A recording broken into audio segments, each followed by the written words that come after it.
All right, so let's learn how to cut a winter squash. So here's a really great squash. You'll see that it has a really long neck and the bottom end is a little bit shorter, which is what I look for in a great squash because the top part's easier to cut. So first, I like to cut off both the stem end and the bottom end of the squash.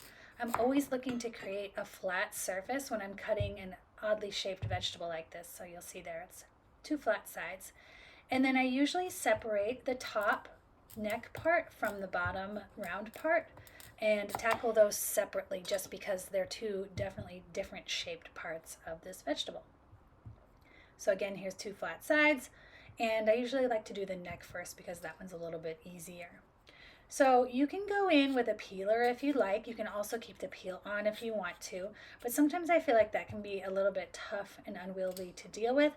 So I like to take a nice sharp knife and then just cut around the sides to get all of the skin off and make it ready to dice. So you'll see here now I've got all the skin off and it's ready for me to move on and dice it or cut it into wedges. Here I'll show you just a basic dice. So standing it on the long end, I cut lengthwise through, again looking for great flat surfaces, and then I take each side and cut it into planks and then to cubes. So here we have just our planks, and you'll see usually get a couple that are really uniformly sized and then a few weirdly shaped pieces that you can deal with later.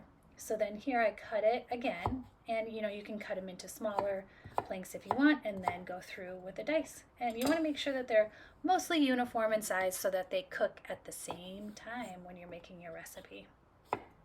Right, and so those little pieces then I cut on their own. Same thing with the bulbous end here. Again, I like to run through with a knife just to get most of the skin off. And then I can go in on the side just to try to get any smaller pieces that I've missed. Or this is a great opportunity for you to go in with that peeler because it's much easier to deal with.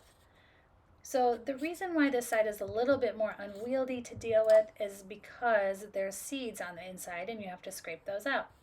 So again, I cut here through the long end. And you can attack the seeds just like you would when you're scraping out a pumpkin. So I like to take just a regular spoon that you would use from your drawer to eat yogurt with or soup with, and then just go in there and scrape out all of the seeds into my little garbage bowl. And you'll see here that's definitely not as uniform as the neck end, so I just go in and cut the parts where the seeds were, cut those into little chunks, and it's okay if they get a little bit softer. It'll help add body to your curry or your soup or whatever you're using. Roasting, there'll be a little bit more roasty bits there. And now you have cubed squash to use in your favorite recipe. Thanks so much for watching.